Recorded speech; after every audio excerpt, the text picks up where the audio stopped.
Welcome to the Table Podcast, where we discuss issues of God and culture, brought to you by Dallas Theological Seminary.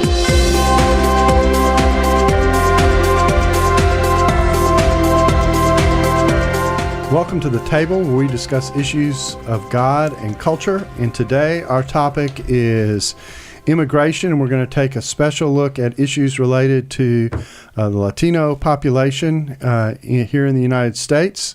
And I have four guests, and we're actually doing something for the first time. We've got two people with us via Skype, so we're getting technologically a little more advanced as we move along.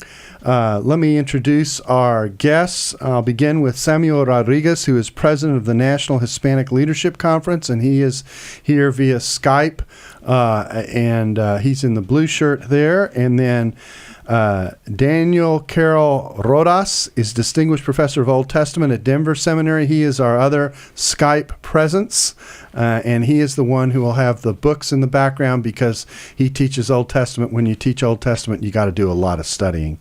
And then I have as well Alejandro Mandes, who is Executive Director for Immigrant Hope and National Director for Hispanic Ministries for the Evangelical Free Church, and he has flown in today from San Antonio. And then Soraya Marin, who is a missionary in transition, who works with people who immigrate to this country, and she can kind of tell the practical side of what's involved in that. So you can see we have assembled a broad panel of experts to deal with the topic of immigration, particularly as it relates to the Latino population here in the United States. Let me just launch by giving some statistics, and then I'll have each of you introduce yourselves by telling how you are doing what you're doing. The Pew Research Hispanic Center on January of this year, 2013, released a report called A Nation of Immigrants, and reported that there are 40.4 million immigrants in the United States as of the year 2011. That's obviously well over 10% of the total population. And so that's a very significant portion of our population that is here. And according to a recent survey, when they asked public attitudes about the amount of immigrants in the country, it says that 39% said that dealing with the issue of illegal immigration should be a top priority for the president and for the Congress. That sounds like a lot, but it actually makes it the 17th highest ranked issue when that question is asked. Whereas 1/3 of the Hispanics present said that the issue of immigration was important to them personally. And then if you ask them what should be done, 28% said that dealing with illegal immigration should be given tighter restrictions, while 27% said a path to citizenship should be a priority, and 42% said both tactics should be given equal priority. I think that's an interesting split in terms of what people think should be done. So that kind of sets the table for where we're headed. Samuel, I'll ask you to begin. Tell us what you do, and tell us how you came to that role, and also whether you have been here all your life or not. Well, by the grace of God, I preside over the National Hispanic Christian Leadership Conference, which is the Hispanic Evangelical Association. 40,118 member churches throughout the 50 states and Puerto Rico. Started by Dr. Jesse Miranda in 1992 as Amen. And it's been a wonderful journey. I was born in the Republic of New Jersey. Okay. And born in the Republic of New Jersey from parents who migrated from Puerto Rico. But my entire ministerial trajectory has been primarily started ministering in East LA and in the southern part of Texas, the Rio Grande Valley, Harlingen, San Benito, San Juan, Tamaulipas, Mexico. So it's been a wonderful, wonderful journey in interacting as a Puerto Rican, but ministering completely all of my life with Mexican Americans and the immigrant, understanding the journey. 35% of our churches approximately are composed of undocumented individuals. So when we talk about immigration, not a political issue. It's a moral issue with definitive kingdom ramifications. And a personal issue for the people who are involved in your church, and a pastoral issue for pastors who pastor in such churches. Yes. Okay, Danny, why don't you give your background?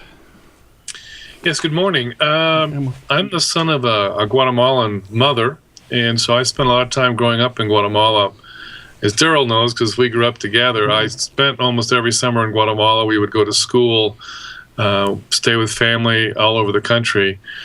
And then eventually I ended up teaching in Guatemala for almost 15 years. And then when I came back to the U.S. with my family, we came to Denver, and this is where I began to hit the immigration issue. And slowly, and I guess we'll get to this later, I began to ask myself what the Bible says and how Christians should engage the issue. And I go to an Hispanic church. I'm a member of the Hispanic Ministries Alliance here in Metro Denver. I work on the board with Samuel. Samuel is my boss, at least in that. And I also help them with the immigration piece. So the son of a Guatemalan immigrant who was raised bilingual, bicultural, and the split personality and living in the hyphen, that's part of my journey. And his mother was my Spanish teacher, so that's the most important thing to know about Danny. Alejandro, tell us where your roots come from. Well, I was born in Corpus Christi here in Texas, lived in Laredo, and was educated in Austin, and 2 times here at DTS. Mm-hmm. Quite often as I travel around, the Hispanics will ask me where I'm from, what country, and I like to pull their chain by saying, well, my parents went to sleep Mexican but woke up Texican. How I got involved in the immigration part is it's in this work with National Hispanic Ministries. I can't come into a church that does not have significant numbers of Hispanics, and so a whole lot of that is trying to figure out how do we make disciples, how do we plant churches, and how do we do that in the context of the Evangelical Free Church of America. So I also work for Sammy, as we all soon will be, and very proud to work with him in the NHCLC. Now, how large a denomination is Evangelical Free Church? Evangelical Free Church has 1,500 congregations, and many of them are in older neighborhoods that are transitioning.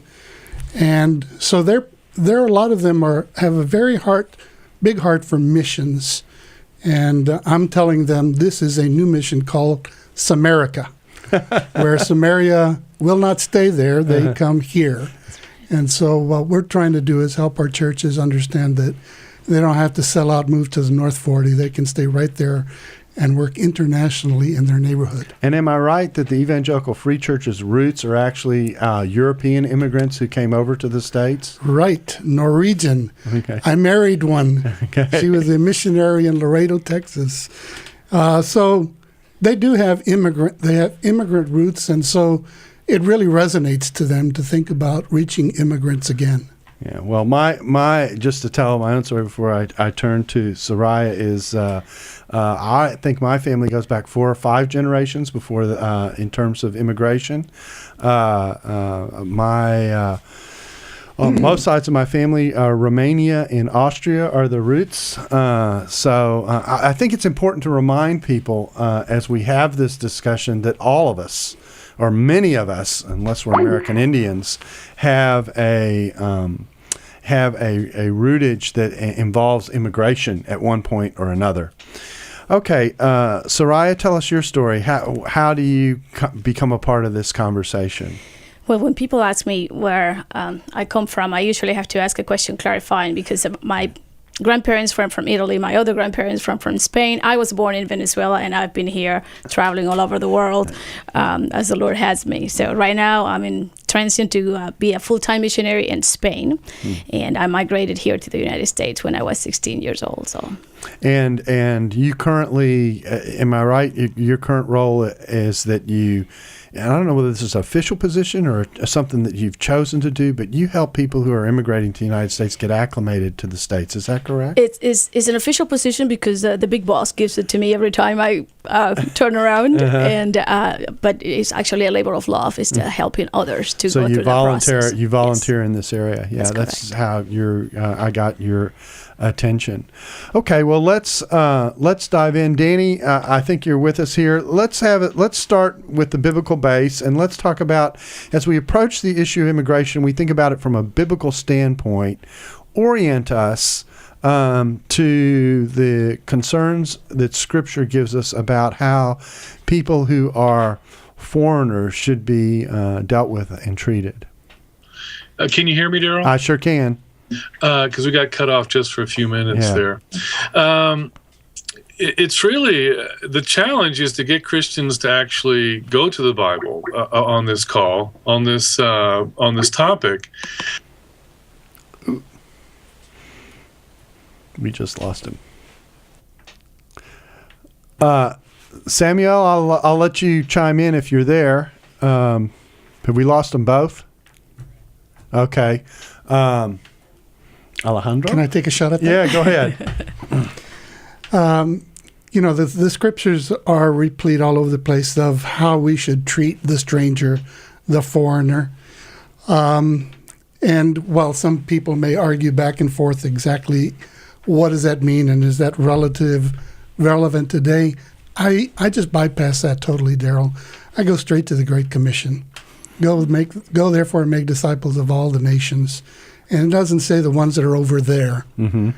So for me, I basically bypass the whole political thing and encourage churches to reach out to who their neighbors are. If they don't know them, they should get to know them. So, the law does not say that we can't love them, evangelize them, disciple them, show compassion for them.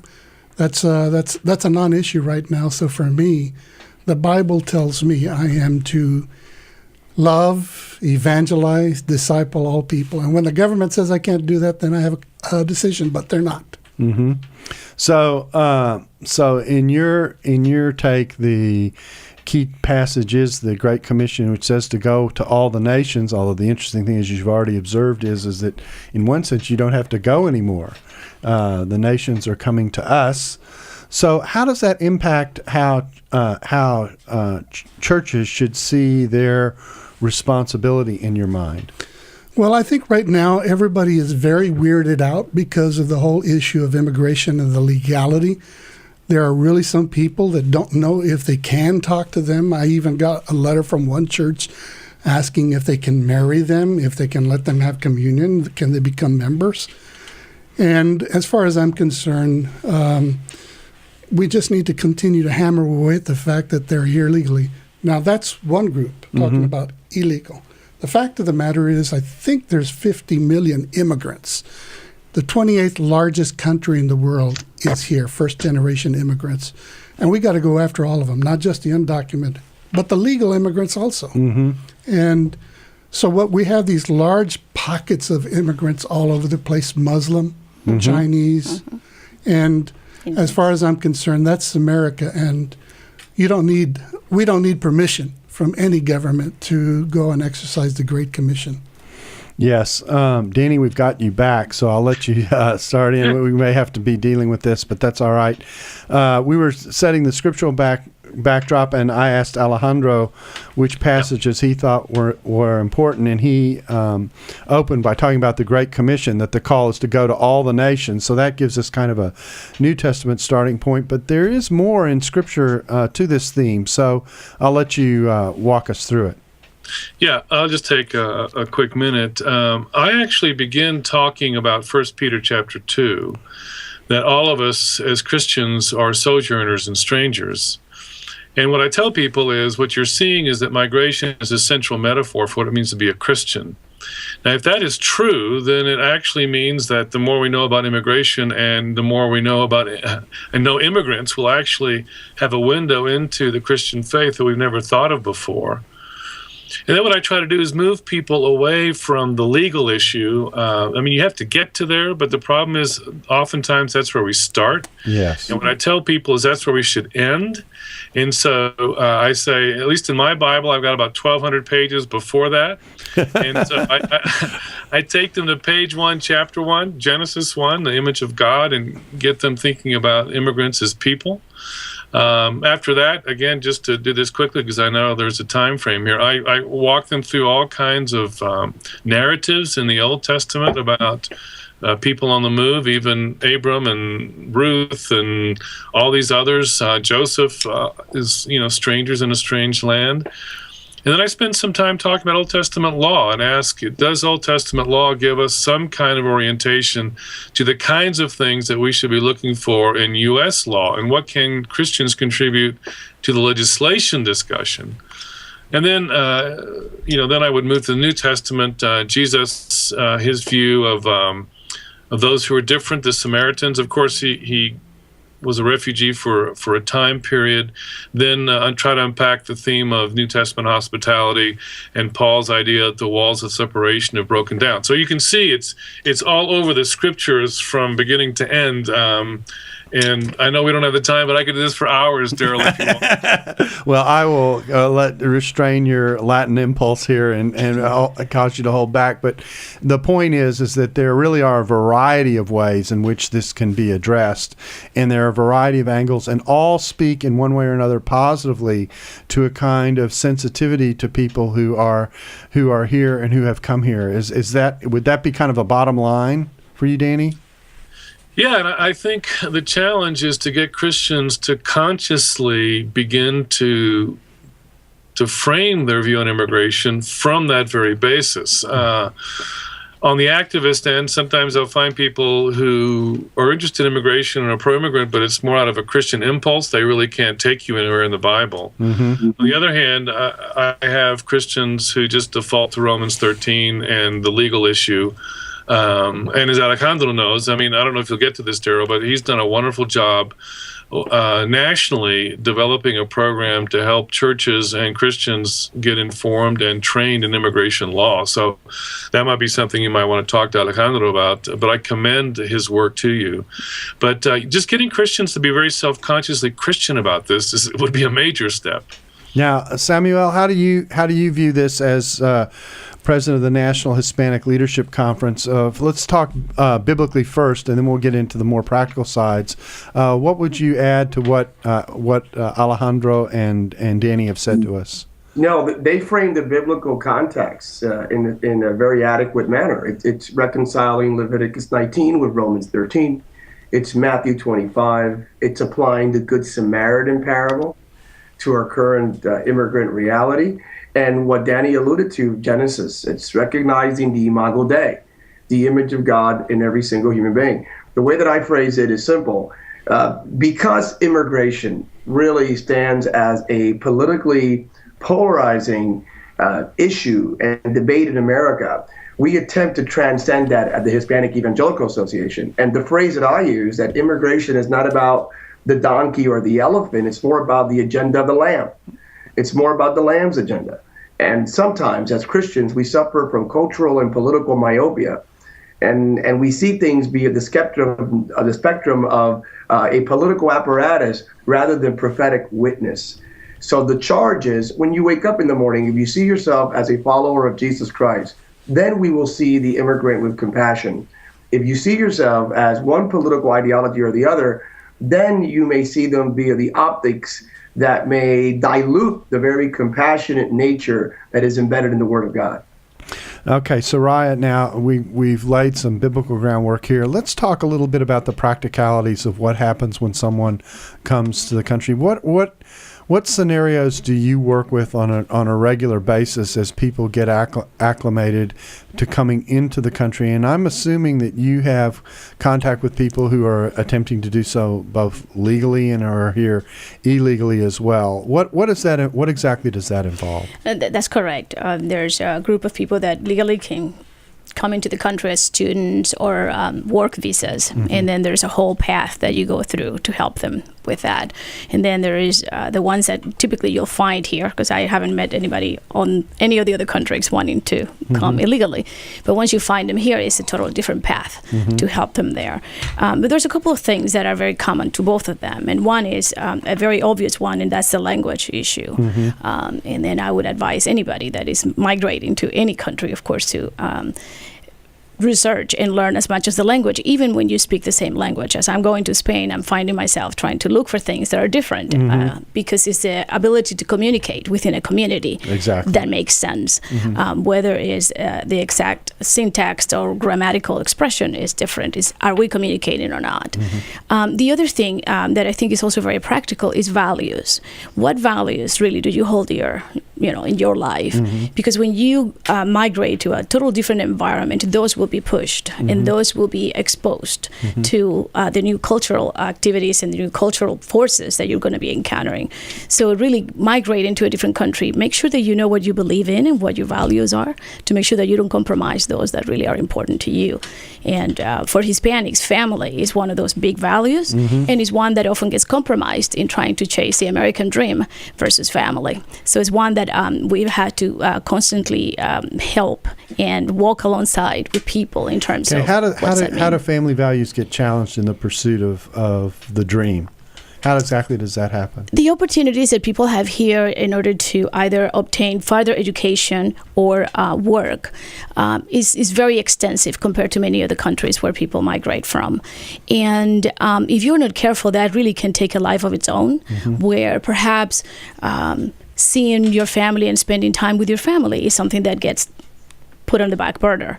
And the cases, the ones that are coming that are illegal, sometimes we have to counsel people that haven't seen their family in years, 10, 15, 20 years. I recently had to deal with a couple that faced a death of a sister, and he came to this country illegally, and he hasn't been able to see his sister, and she died, and he barely was able to talk to her on the phone, but that was it. So there's a big trade-off. I mean, there's a big price to be paid for that.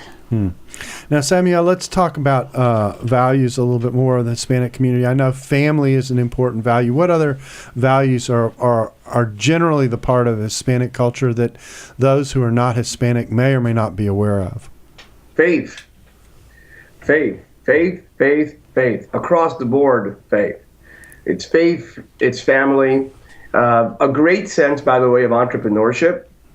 It really is the 21st century embodiment of Plymouth Rock and Jamestown. You have this idea of religious freedom and religious liberty, and you have this idea of entrepreneurship, the idea that, hey, in this country, we can start our own business, we can provide to our children something that we did not have. And it is embedded in the Latino DNA. Nuestros niños harán mejor que nosotros. That we will give more for our children, and we will pass on to our children much more than what we received. And that's embedded in the Latino DNA. So let's think about it. It's faith, it's family, it's a hard work ethic, it's entrepreneurship. I think these are values that permeate the American experience. What are the dangers, and Alejandro, I'll turn to you for this, and maybe Samuel, you can chip in. What are the dangers of someone coming over into the society in terms of what happens to Hispanic values? We've already heard a little bit of the tension that's introduced in relationship to family relationships, but what are the other dangers that you commonly see that Hispanic immigrants run into? Well, there's a culture clash. All the things of their country and the family that help permeate and keep everything together in their worldview are ripped away. And so they have opportunities they never had. They have choices they never had. They have media that draws them. So many of the things that were kind of like a womb to them are gone. And they had default decisions that were being made for them that now they have to make very, very conscious choices.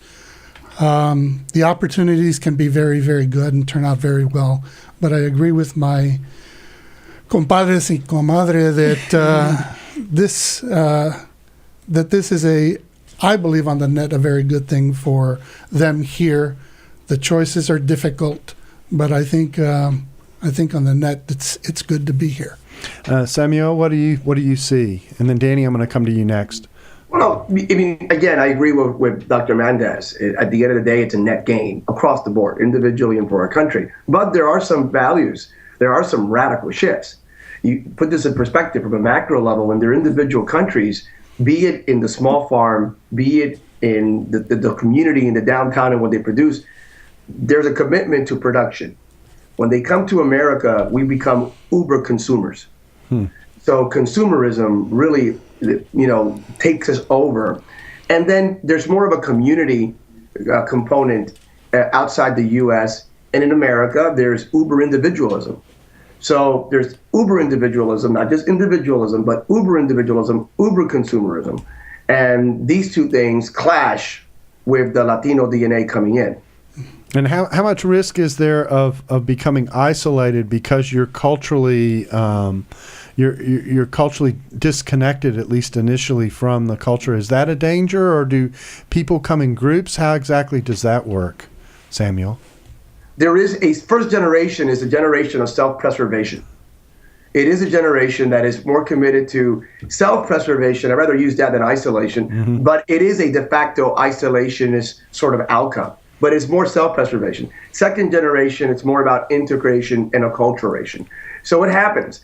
That's why these Latino evangelical churches thrive, of course, the commitment to Christ and the vertical outreach, but it's because that Salvadorian church in East LA, they make pupusas. it really is. Yeah. They make pupusas and they play Salvadorian music, and you basically say, hey, this field, it looks like, it smells like an extension of my native land. Yes. So that first generation church is primarily immigrant and primarily committed to self-preservation, leading to isolation. Danny, what do you see in your interaction in this area? Well, let me just add a few things to what has already been said. Yesterday, I was up in a town. I'm here in Denver, and so I was up in the mountains at a small church in Frisco, which is close to skiing areas. And I was speaking, and fascinating church, bicultural church, and they're really working on this. But a number of Guatemalans were there. I mean, here in Colorado, most are Mexican, and they were all from Santa Rosa, from the Departamento de Cuilapa, and they'd all come to Frisco. I mean, so what you're seeing is what Samuel was talking about, where you gather together, and they were connected by family and friends, from Santa Rosa in Guatemala. The other thing that I would add to what's been said, and I think the majority culture needs to appreciate this, the move to integration is actually a negotiation of loss. And so what I find is this certain sadness, even though they can get caught up in the consumerism and the individualism, they're negotiating the loss of language. In the Hispanic church I go to, the kids speak English among themselves, the parents speak Spanish among themselves, the parents will speak to the children in Spanish, and the children will answer in English. Inside the home, you're witnessing the negotiation of the loss of language, and how do parents talk to their kids about some of these hard issues. We also know from statistics that because of the shadow of the pressure of being undocumented, and those who know immigration law realize that if you're here undocumented, there is no path, no line to get into, and so they live under this shadow, and so there's increased drug abuse, spouse abuse, and alcoholism in some Hispanic communities because they have this extra layer of pressure every time they go out on the street and every time they get on the road. The pressure and the fear of being stopped. There's families in our church where the father's been taken away to detention centers, and that whole layer that people don't know about in this country, a lot of these detention centers are privately run businesses. They're international firms.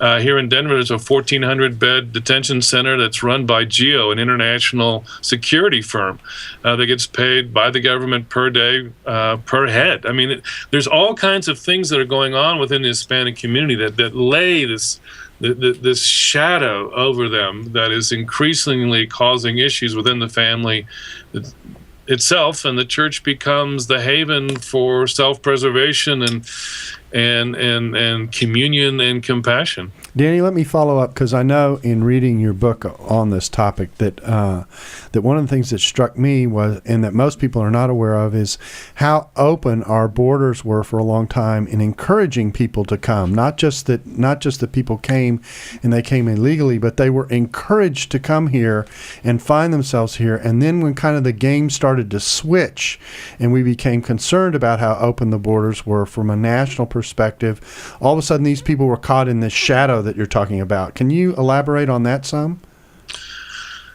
Well, there's a long history there. I mean, the U.S. is a country which is full of the history of migration. You know, in the mid-19th century, the largest group were the Germans, and then you move into the Irish and the Italians, and we slapped quotas on them because they were Catholics. And this has been an ongoing issue since the founding of the Republic. And what we find worldwide, because this is another thing that might be important for you, Darrell, the UN guesstimates there's about 215 million people migrating worldwide, looking for work, food, a new life.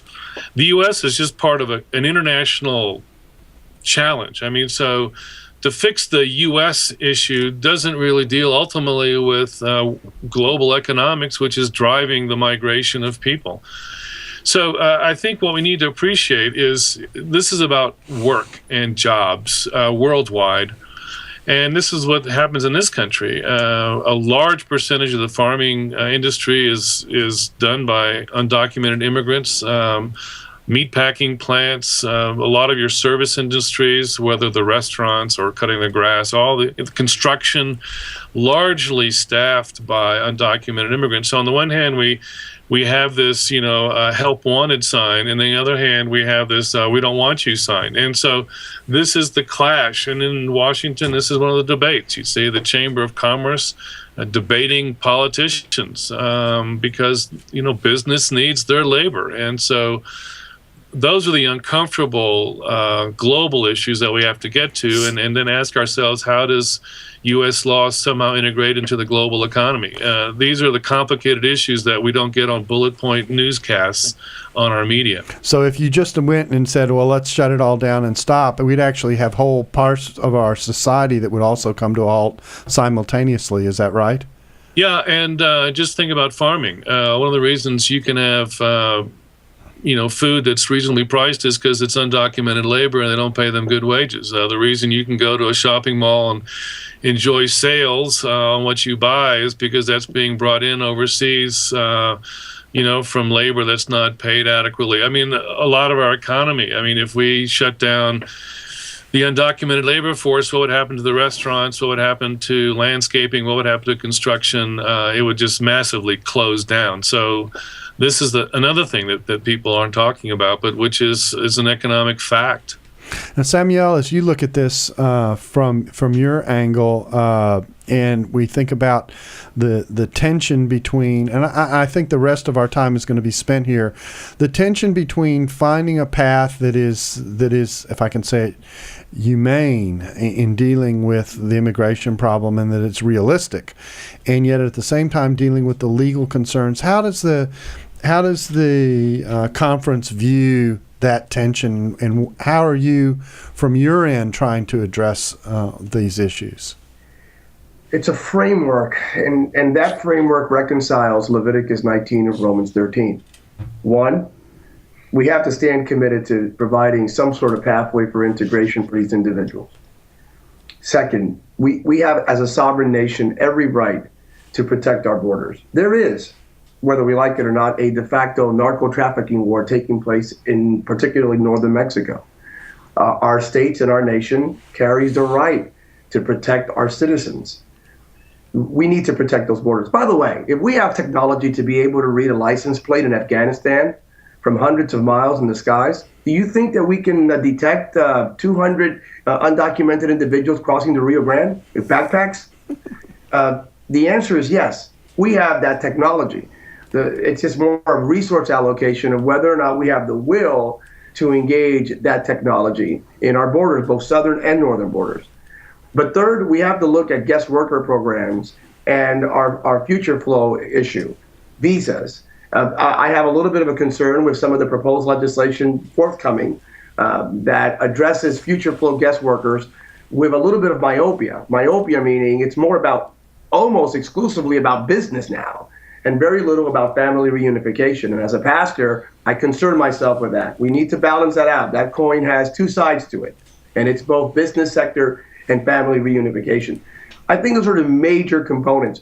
As the association, we endorse an idea that's been signed on now by the National Association of Evangelicals, the Southern Baptists, a number of very prominent evangelical organizations across the country, saying that the best pathway is one that reconciles Leviticus 19 with Romans 13. We have to include some pathway to integration while simultaneously protecting our borders. So this is a situation which, although in the United States often the conversation is polarized and then you have to choose and it kind of an either or, you're saying that what you all are advocating is a both and, that you want Absolutely. On the one hand a way of assimilating and getting people really to become productive members of the society. When you assimilate people, that's part of what you're providing for. You're making it easier for them to become full participants and thus full producers to the society and contributors to the society, rather than having to live in this shadow that we've talked about.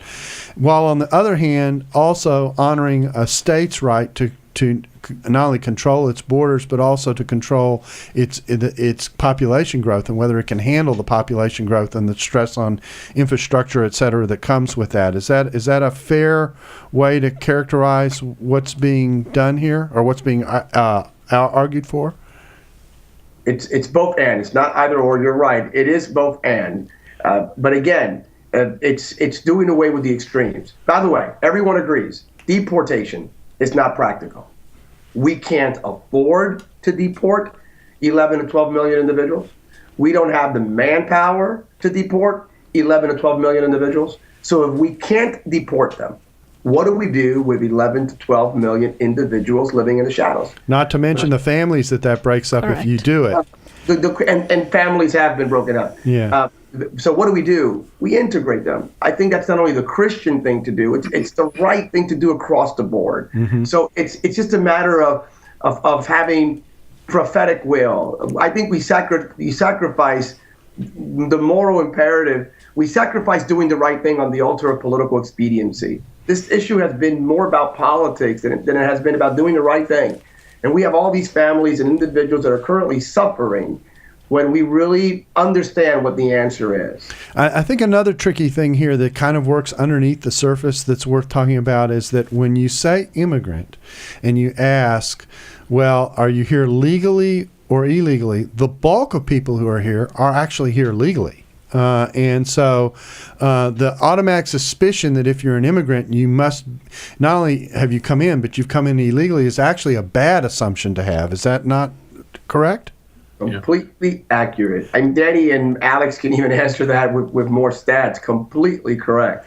And I actually think that's an important thing to observe because, even in going around this small table with the four of you, we have everyone here belongs here. No one's here illegally, which is probably fortunate for the seminary that we don't have any illegal speakers. But more importantly, you all have roots. Some of you were born here and have been here all your life. And yet the suspicion is from someone just looking at you or hearing your accent would be, well, I should view you not only as an immigrant and an outsider, but I can be very suspicious that you don't even belong here. And that adds a tone to the discussion that also can be very destructive. Is that not right, Samuel? I'm keeping Samuel in the loop here because we're going to lose him here in a second. Go ahead. It is. Unfortunately, it is. Hey, my cousin died in the battlefield of Iraq, my first cousin. My uncle died in Korea. My family members have fought for our nation since World War I. And I've experienced in a number of settings comments and questions like, Mexican, go home. Why don't you tell your people, please, to learn how to speak English, et cetera, et cetera. So my children, who are 21st century young people, they've experienced racism and discrimination because of the color of their skin, because of their last name. So I never thought that as a Generation Xer that I would see in my generation, my children, experiencing racism after the fights of Dr. King and others.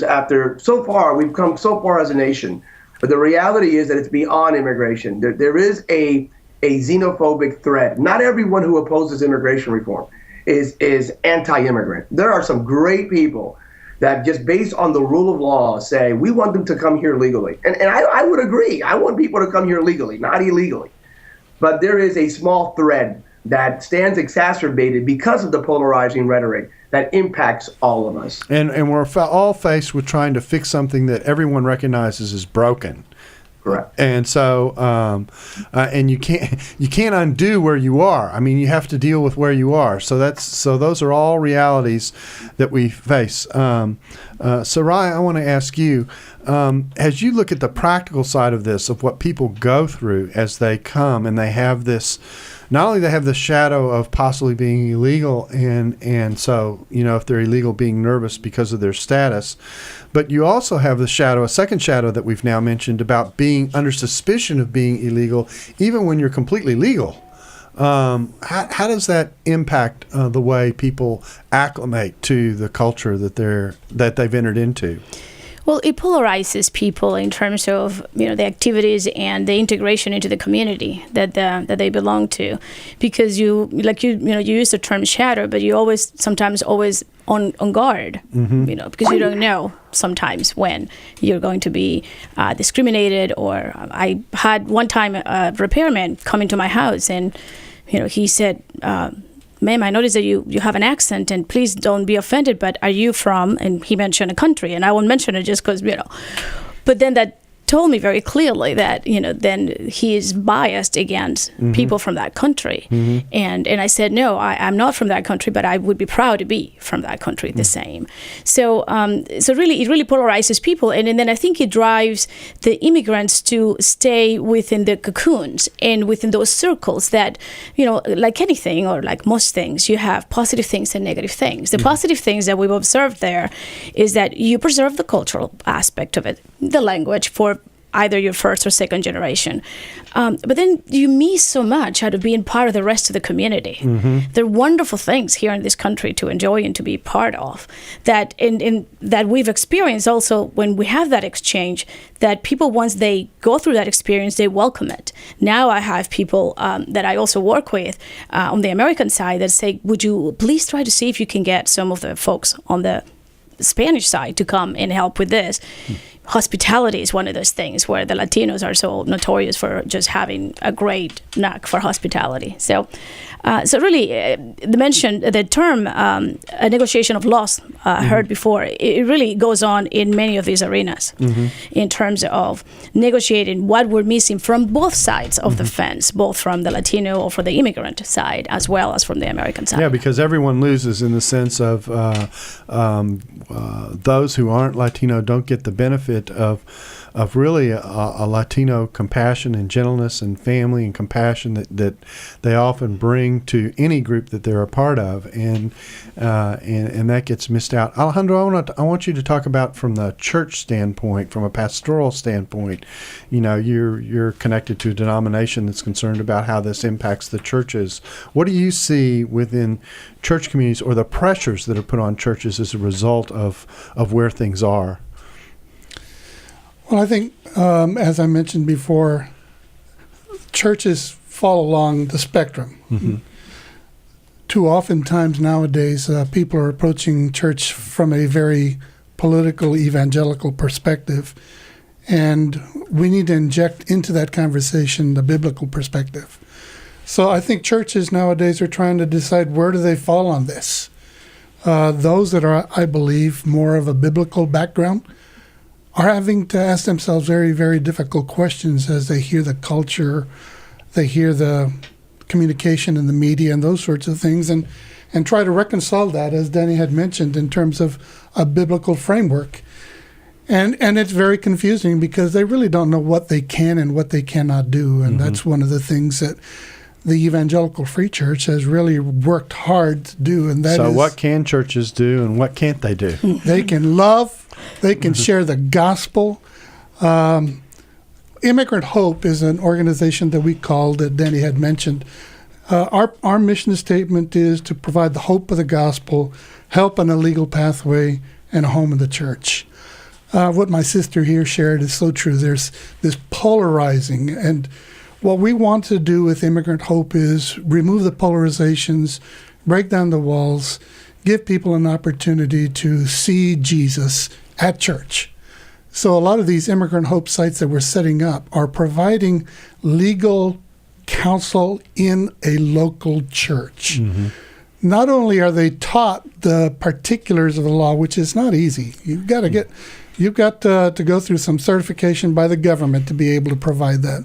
But we also want our people to be able to share the gospel and to share compassion.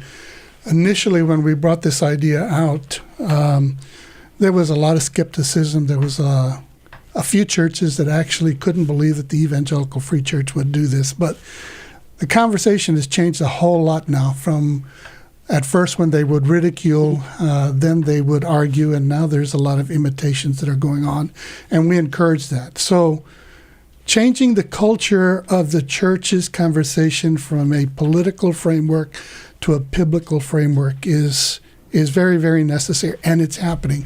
Darrell, I don't see the resistance we were facing 5 years ago that we're facing today is a lot more friendly conversation. So what church communities are able to do is kind of provide a means of counseling for people who need it in a community in which they can function and help to get assimilated. Is that what I'm hearing? Right. Like the first Immigrant Hope site we set up is in Brooklyn, New York. Great laboratory. Mm-hmm. Even though I could have picked anywhere to go, I went to Brooklyn because I didn't want to fight with the border craziness. And so, Brooklyn embodies immigrants. So absolutely. The site that we chose is First Free in Brooklyn that has 5 congregations, Arabic, not Muslim, but Norwegian, Arabic, and we actually have a paralegal counseling center there where people went through this training that we've developed. They got recognized by the government, the church did, and now they have people entering the church that never would have entered before. Muslims, all sorts of people. And it's in their neighborhood. Mm-hmm.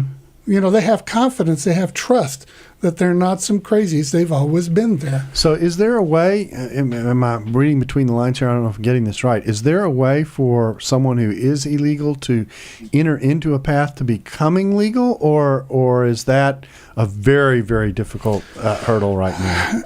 Darrell, there's 2 issues that we have to deal with. One is advocacy, the other is capacity. Mm-hmm. Advocacy is what we're all trying to do in terms of speaking into the government for this humane pathway. Mm-hmm. But if we don't start building the ark now, when it rains, we won't be ready. Mm-hmm. As they've done this work in the past in terms of changing immigration law, they only leave a small window. In 1986, when they had the last immigration, quote-unquote, amnesty, there were 7 million immigrants. Only 1.3 partook of that very generous, partially because there were not enough people to counsel and advise, or people they trusted. So now we have double the people with much less capacity. So what we're trying to do is move beyond advocacy to building capacity for when the law changes. We've got churches that are already set up to counsel immigrants. So we could, in other words, what I'm hearing you say now is we could change the law. We could even change the law in a very humane way, and the ability and the capacity to actually absorb that difference would be so difficult and traumatic that it might not actually work, even though it would be very well intended. It wouldn't work. It wouldn't work without building the capacity by taking advantage of the places where we have boots on the ground, the church. Mm-hmm. So right now there's about 700 actual places where immigrants can go to get counsel other than lawyers. Mm-hmm. And what we want to do is double that if we can. They're saying generously the best chance for the law changing might be next summer. Mm-hmm. It takes them about 6 months to 8 months to write That's under ideal conditions, I think. Those are very ideal. But the point being, if we're not about equipping our churches and equipping our people to be able to take advantage of that, then it's just going to get clogged up all over again. Danny, what are you sensing as you hear this conversation that we're having about what people need to be aware of? Can you hear me, Darrell? Yeah, I can hear you fine.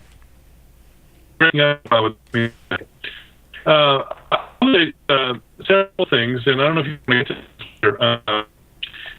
Exactly, I didn't really understand exactly for what. You say, if there were a change in law, you'd have to have a registration process set in place. And that's what I kind of was talking about. We don't have the people on the ground to register all these people in a time frame. Can you explain? No, Danny, I think your sound just went out. So, yeah, go ahead. May I like to tie something that he started with about the Great Commission and this opportunity to show, to provide with the resources and counsel people on the legal aspect, as well as show some compassion. Because the ability to be able to provide with them a path that not everybody needs a lawyer to be able to get some of the documents and even become legal. And that's something that sometimes people believe that you have to have thousands and thousands of dollars and you have to have a lawyer. And that's not necessarily so. But it does take some work to be able to work through the administration and the paperwork. We've done several of them where we have been able to help families to get legal just because they didn't know and they were not aware that they had something in the makeup of their family and their work structure that they were able to use to get back into the legal side of it. But the other thing is that between the legal aspect, the language aspect, it provides for a wonderful, wonderful terrain to disciple people. And that's why I wanted to link it back to what you started with the Great Commission. Because as families are displaced in all these different countries and all these different places, the heart is ready to really listen from the Lord. And we have seen beautiful examples in which families understand what the law is, understand really what the biblical background is, and they seek the will of the Lord. And many families actually go back to the country of origins, and they thrive a lot better than sometimes they do here. Many stay and thrive with a much different framework than when they came with originally. So really the beauty of all this is that by pairing those two things up, then really we are paying a lot more contribution to the Great Commission, and that excites me tremendously. Can I make a comment about my sister? Sorry. Yeah. Acts 17:26 through 27 says, we're all one nation, one blood. And it goes on there and says, God is the one that sets the times and the boundaries. I love 27, so that they might grow up for him and find him. Evangelical Free Church has 1,500 churches. They did a survey once. Let's just pick one country. Of those 1,500 churches, 500 had done something with Mexico. Blankets, seminaries, books, missionaries. For all that work, and we're just talking one denomination, what percentage of Mexico do you think is evangelical, which also includes Mormons and Jehovah's Witnesses, 4%. When they come here, statistics show that in the first generation, 13%, and by the third generation, up to 30 to 40% become believers. This is this faith that gets plugged into context. So the whole issue of moving, ripping out from your social structure, opens you up to something because of fear, because of need. Verse 27 kicks in. So that they might grow up for him and find him. Well, and I have shared very little of our own experience, but we, of course, have spent 4 sabbaticals in Germany in which we're in a foreign country using a foreign language. When we go to meet when our kids were in German schools, and we went to the equivalent of a PTA meeting, of course, it was all in German. My wife and I walk out and say to each other, how much of that did you actually get in terms of what was happening? I mean, I know what it is to feel very, very isolated, and the ability to have someone come alongside you in the midst of the culture and help you negotiate the way the culture actually works helps you to get located. It helps you to function well. It helps you actually to contribute better to the place where you live. All of that is a terrific service, it seems to me, and church's ability to do that is huge because it does have the potential to have a variety of resources with a variety of expertise because of the makeup of its communities. Danny, we've got you back. Let me ask you, you're kind of hearing in and out on the conversation, but what would you add to what we're saying here about these issues? Little just said. What I was trying to say is I think people in this country need to realize just how big the problem is. Alejandro was talking about the registration piece. And then, I have people in the church I go to from Juarez, and they've lost family members in the drug war. You don't talk about going back and thriving. In fact, you don't want to go back because you've already lost 2 family members in random gunfire. The flip side of it, and this is where, again, it challenges the culture up here, is there's a drug war in Mexico because the U.S. consumes drugs. And so you have to ask yourself, where would Juarez be if the U.S. didn't have a drug problem? Where would migration be into this country if the U.S. didn't have a drug problem? Where would the migration be if the U.S. didn't need immigrants for their economy? I mean, these are the hard questions, the uncomfortable questions. And in the church I go to, those questions have a human face and names. In kids, here's another piece, Darrell, talking about dividing families. I have people in the church that I go to where some of the kids are legal because they were born here. Other kids are not because they came when they were small and the parents aren't. And so not only is it about splitting parents from their kids, but you have the internal dynamics of a family that is mixed legality within the home itself. It's a very complicated thing. So, so just layer after layer after layer of things we can talk about. I can talk about resources. I don't know how much time we have, but I think I'd like to mention some resources for people. Go ahead. Off the air. I'd like to highlight Alejandro's work, Immigration Hope, and Alejandro, you might, after I'm done, maybe give people contact information. I think what you do at local churches needs to be put out there more and more. I wrote a book on immigration called Christians at the Border, Immigration, the Church, and the Bible. There's another book written by Matthew Sorens, and Jenny Huang called Welcoming the Stranger.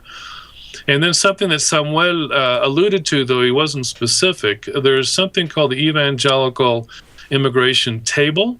This is where you'll see people from across the spectrum, from Jim Daly at Focus on the Family to Jim Wallace at Sojourners, all who claim a broad evangelical faith, signing on basic principles. And you can find that at evangelicalimigrationtable.com. There's also a program they have set up, a 40-day reading program of the scriptures. They'll send you like a bookmark, and if you spend 40 days just reading the Bible, a few verses a day, what would your view be at the end of that time? I mean, so there's all kinds of resources, but I just mentioned my book, Christians at the Border, Matt Sorens and Jenny Huang, Welcoming the Stranger, Alejandro's work, and then the evangelicalimmigration.table.com. Well, one of the things that we've tried to show is the complexity of this issue. That's not easy, it's not straightforward, and it's actually a very tangled conversation in many ways. So I think to wrap up, I'm going to let each of you take a shot at answering this question. How do you move forward, given where we are, and given the complexity of what it is that we see? What's the way forward? And I think I would want to put this in categories. How should individuals think about this? What can they contribute? And then how can we help the larger social conversation that we're having in the country about this topic? So think about it from an individual standpoint. Think about it from a more corporate standpoint. And Soraya, I'll let you start. We ladies first here. We're in the South. Thank you.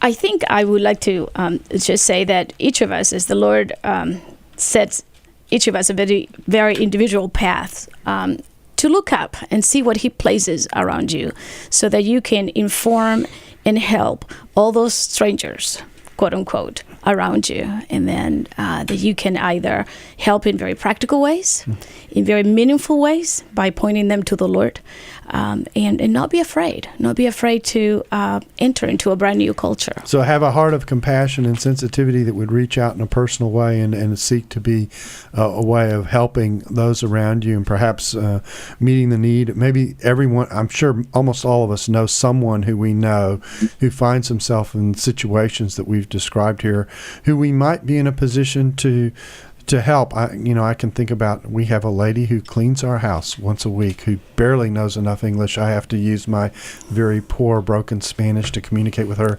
Sally comes to me, and I'm the translator. Think about that, Danny. That's a frightening thought. And so, and I sit there and I sometimes say, well, first, I wish I could communicate better with her just to know where she is. But then, secondly, what could we do to help? We tend to be sensitive to her about recommending her to friends so that she can gain a better way of life and that kind of thing, and take care of herself and her family better. But there's more than that we could do, I think. So that's a good practical suggestion. Alejandro, what would you say? Well, I think for me, it's very important to be patient and pray. But for me, in terms of the role that God's given me, it's develop concrete pathways, things people can do that have been vetted. There are churches that want to do things, but we have to tell them what to do. Mm-hmm. So that's why immigranthope.org, thank you, Danny, was created. And we've created a training called Immigrant Pathway Institute. Basically are bringing everything down to a level that a church can almost plug and play. It's difficult, but it's doable. So what you're saying is someone's listening and they say, "Oh, okay, I feel a sense of being moved and being more sensitive in this area." What would you say to that person? I would first of all tell them to read Danny's book. Second of all, I would tell them to look up the immigranthope.org website that has articles and pathways and different sorts of things about practical suggestions. About just how to be a friend to strangers and to just it starts with just simple acts of love and kindness and realizing where we started from the very beginning. We're all aliens and strangers. Every one of us has fears, and we don't make ourselves better by putting somebody else down. We show the love of God by putting a hand out and not worrying about the color of the language. Danny, what would you say? Well, I won't repeat what's been said, so let me just add to it. Mm-hmm. I would say get informed. Get informed biblically, but get informed about realities of immigration. Too many times we let the media give us 3 or 4 bullet points, and I hope that what's been communicated by all of us today, this is an historical, global, complicated issue. One thing is, you have to separate out the people who are here from, the discussion about who will come in the future. Those are 2 different populations, and how you deal with those 2 things and how you coordinate it. I mean, very complex. So get informed, not only biblically, but just socially, economically. And the other thing I would say, again, not to repeat what anyone else has said, get to know immigrants. Put a face, put a name. What I have found as I travel the country and speak on immigration is, once people get to know immigrants, and not just immigration as an abstract idea, everything changes. I mean, you just gave the example of a woman in your house. Mm-hmm. That's how it changes. Now it's Maria. Oops, the light just went out. That's okay. You're okay. I have one of those sensitive light things. I know.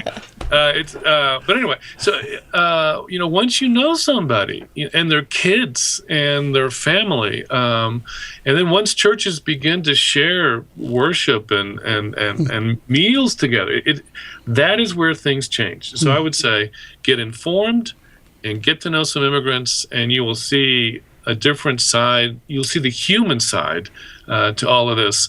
And then I would just echo what everyone else has said. Now, I'm going to close by making an observation. I'm going to let you each have a chance to comment on it, and that is, we have not spent in this hour much time talking about the detailed politics of how you actually solve the problem, what the law should look like, or anything like that. That's somewhat on purpose, because I think that that discussion is very much framed by how you approach the issue and think about it at an individual level, at a corporate level, a societal level, that kind of thing. And so to those of you who are listening to a podcast on immigration and expecting that, and yet we haven't delivered that at all, that's been somewhat intentional, because I think it's important to put as we've said, put a face on this and put the circumstances in front of you so that then you can step back and say, all right, now, does that impact the way I should have the remaining conversation that's definitely on the table, and that is, what should this eventually look like? Your reactions to the fact that we've gone at it this way, if I can say it that way. Alejandro, I'll let you start. Best of my recollection, there's only been one law that was chiseled in stone. Everything else was written on paper. And in this great government that we live in, we're the ones that make up the law. So we ought not to be talking as if it's somewhere out there beyond our control.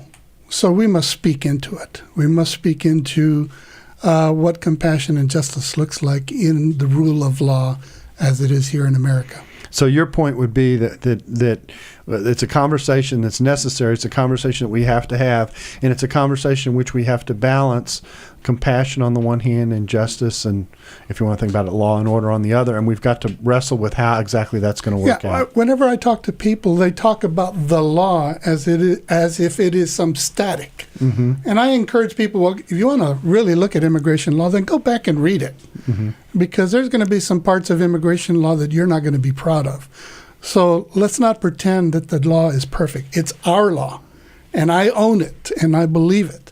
But let's not pretend that it is something chiseled in stone like the Ten Commandments that everybody is proud of. Soraya?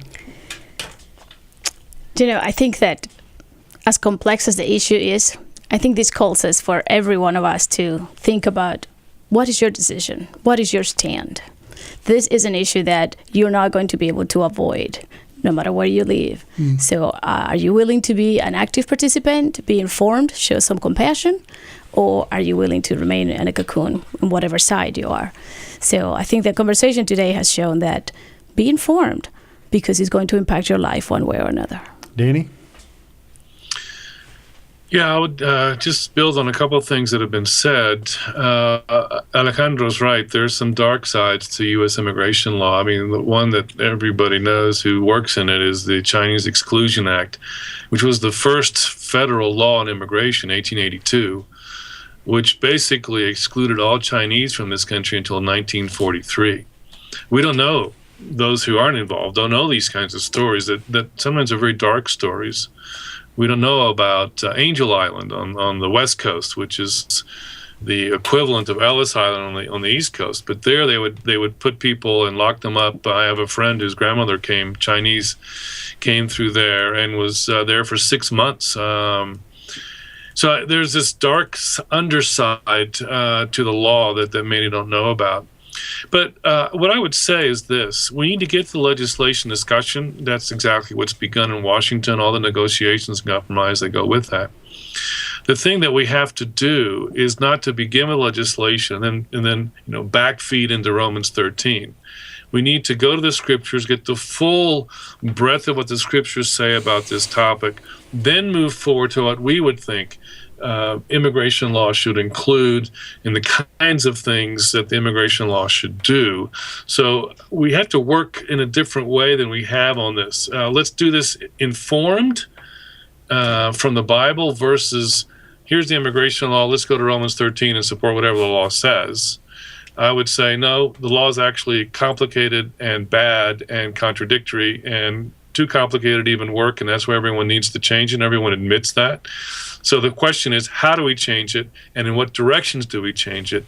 Is it going to be a punitive, exclusionary kind of law, which is one kind of tone and set of values, or is it going to be truly a welcoming and empowering for the good of the country itself? it's a whole different conversation if you decide to make it empowering and constructive and welcoming versus punitive and exclusionary. So that's where the Bible can help us. Well, you may have just introduced another topic to which we can come back, but we're not going to do that today because our time is up. I want to thank all of you for being with us. Alejandro, Danny, Soraya, it's been a pleasure. We've had Samuel, but he had another commitment, so I can't say thank you to him directly. But we thank you all for being a part of the table where we discuss issues of God and culture, and we hope that this discussion on immigration and seeing life from the standpoint of an immigrant and what they may face may actually prove to have been helpful to you. Thanks for listening to the Table Podcast. Dallas Theological Seminary. Teach truth, love well.